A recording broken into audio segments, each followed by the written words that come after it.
جادو ہے اس کا آغاز کب سے ہوا، اس کے بارے میں تو بہت زیادہ اختلاف پایا جاتا ہے. بعض کہتے ہیں سب سے پہلے ایران سے شروع ہوا، بعض کہتے ہیں عراق سے شروع ہوا، لیکن بہرحال جب بھی شروع ہوا اس کو حضرت داؤد علیہ السلام کے دور میں، حضرت سلیمان علیہ السلام کے دور میں، حضرت موسیٰ علیہ السلام کے دور میں بڑا ہی عروج تھا. جادو اپنے عروج پر پہنچا ہوا تھا، اتنا زیادہ عروج تھا، اتنے بڑے بڑے جادوگر تھے، اتنا بڑا بڑا جادو کرتے تھے کہ معجزے اور جادو کے اندر، جادو کی شعبہ آوازی میں لوگوں کے لیے فرق کرنا مشکل ہو گیا تھا. بلکہ یہاں تک کہ بعض لوگوں کا خیال یہی تھا کہ یہ جو نبی معجزہ دکھاتا ہے حقیقت میں یہ بہت بڑا جادوگر ہے، یہ بہت بڑا جادو کر کے ہمیں دکھاتا ہے. جیسے حضرت موسیٰ علیہ السلام کا جب ہم واقعہ سنتے ہیں یا پڑھتے ہیں تو قرآن مجید میں بھی کیا آتا ہے، جب حضرت موسیٰ علیہ السلام نے سانپوں کو دیکھا، وہ سانپ تو نہیں تھے، رسیاں تھیں جو جادوؤں کے اثر سے سانپ بن کے نظر آ رہے تھے. تو حضرت موسیٰ علیہ السلام کو جب حکم ہوا کہ اژدہا اپنا عصا پھینکو تو انہوں نے اپنا عصا پھینکا تو وہ اژدہا بن گیا. حضرت موسیٰ علیہ السلام اپنے عصے کو پھینکے ہوئے جب اژدہا دیکھا تو ڈر کے بھاگ گئے، سائڈ میں ہو گئے. اب جب وہ ڈر گئے اس کا مطلب یہ ہے کہ معجزے کا نبیوں کو بھی پتہ نہیں ہوتا. اور معجزے کے حوالے سے دو باتیں اپنے ذہن میں ہمیشہ بٹھا لیں کہ معجزہ یہ کسی بھی نبی کے اپنے اختیار میں نہیں ہوتا کہ جب چاہے معجزہ دکھا دے. معجزہ کسی بھی نبی کے اختیار میں نہیں ہوتا، وہ اپنی مرضی سے معجزہ نہیں دکھا سکتا. اور دوسری بات، معجزے کو دلیل نہیں بنایا جا سکتا عام حالات کے اندر.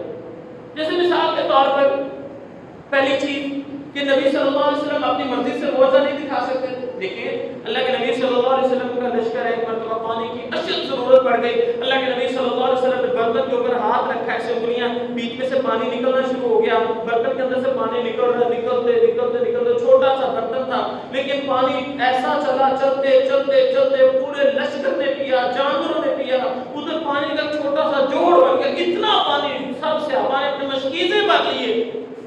اب یہ معجزہ تھا، برتن چھوٹا سا، اللہ کے نبی نے اوپر انگلیاں رکھی، پانی ڈیلا پانی آتا جا رہا. لیکن ایک وقت آیا کہ جب حضرت فاطمہ رضی اللہ تعالی عنہا اللہ کے نبی صلی اللہ علیہ وسلم کے پاس گئی، اللہ کے رسول صلی اللہ علیہ وسلم اتنی دور سے مجھے اپنے گھر کا پانی ڈھونا پڑتا ہے، کام کاج کرنے پڑتے ہیں، میں تھک جاتی ہوں، مجھے کوئی غلام دے دیجئے، کوئی لونڈی دے دیجئے. تو حضرت فاطمہ رضی اللہ تعالی عنہا کو اللہ کے نبی صلی اللہ علیہ وسلم نے یہ نہیں فرمایا کہ میں تجھے ایک پانی دے دیتا ہوں تو برف والا اس کے اندر تو ڈالتے رہنا، وہ کبھی ختم نہیں ہوگا. بلکہ کیا کہا، میں تجھے اذکار بتاتا ہوں کہ تو 33 دفعہ سبحان اللہ، 33 دفعہ الحمدللہ، یعنی کہ یہ اذکار بتائے اور 34 دفعہ اللہ اکبر رات کو کہہ کر سو جائے کر اللہ تیری ساری تھکاوٹیں دور کر دے.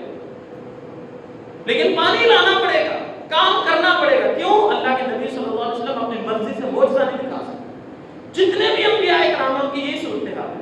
تو معجزے کے حوالے سے پہلی بات، معجزے کے اوپر نبی کا بھی اپنا اختیار نہیں ہوتا، اللہ جب چاہتا ہے معجزہ دکھا دیتا ہے. دوسری بات، اس کو دلیل نہیں بنایا جا سکتا. مثال کے طور پر کوئی عورت کہے کہ دیکھیں میرے یہاں بچہ پیدا ہو گیا، نہیں میرے کسی مرد کے ساتھ کوئی تعلق ہی نہیں، یہ ممکن ہی نہیں ہے کہ وہ آگے سے دلیل کے طور پر نہیں اس کی کیا دلیل ہو سکتی ہے، مرد کے بغیر کیسے بچہ ہو سکتا ہے. وہ آگے سے کہے دیکھیں جی حضرت مریم علیہ السلام کو نہیں ہو گیا تھا، عیسیٰ علیہ السلام پیدا نہیں ہوئے تو بغیر باپ کے. تو بھئی وہ ایک معجزہ تھا. آپ اس کو دلیل بنا کر آج یہ نہیں کہہ سکتے کہ کسی کے ہاں بچہ پیدا ہو گیا بغیر باپ. تو یہ بات اپنے ذہن میں اچھی طرح بٹھا لیجئے. معجزے کے حوالے سے نہ تو اس کے اوپر نبیوں کا اختیار ہوتا ہے اور نہ ہی معجزات کو عام زندگی میں دلیل بنایا جا سکتا ہے. تو بہرحال بات ہو رہی تھی کہ معجزات جب ہم صحابہ کرام بیان دکھایا کرتے، حضرت موسیٰ علیہ السلام نے بھی جب عصا پھینکا وہ اژدہا بن گیا. حضرت موسیٰ علیہ السلام خود ڈر گئے اور وہاں سے سائڈ پہ ہو گئے. اب اللہ رب العزت نے فرمایا ڈرنا، بلکہ جب تو اس کو پکڑے گا یہ دوبارہ عصا بن جائے گا. اور اس نے اژدہا نے سارے نظر آنے والے سانپوں کو نگل دیا. اب تو حقیقت میں لوگوں کی نظر میں کیا تھا، جادوگر تو سمجھ گئے کہ یہ جادو نہیں ہے، یہ معجزہ تھا، وہ ایمان لے آئے. عام لوگوں کی، زیادہ تر لوگوں کی نظر میں کیا تھا، بھی جو ایمان لانے والے لوگ تھے وہ تو یہی کہتے تھے کہ ہمارے نبی نے معجزہ دکھایا، یہ جادوگر نہیں ہے.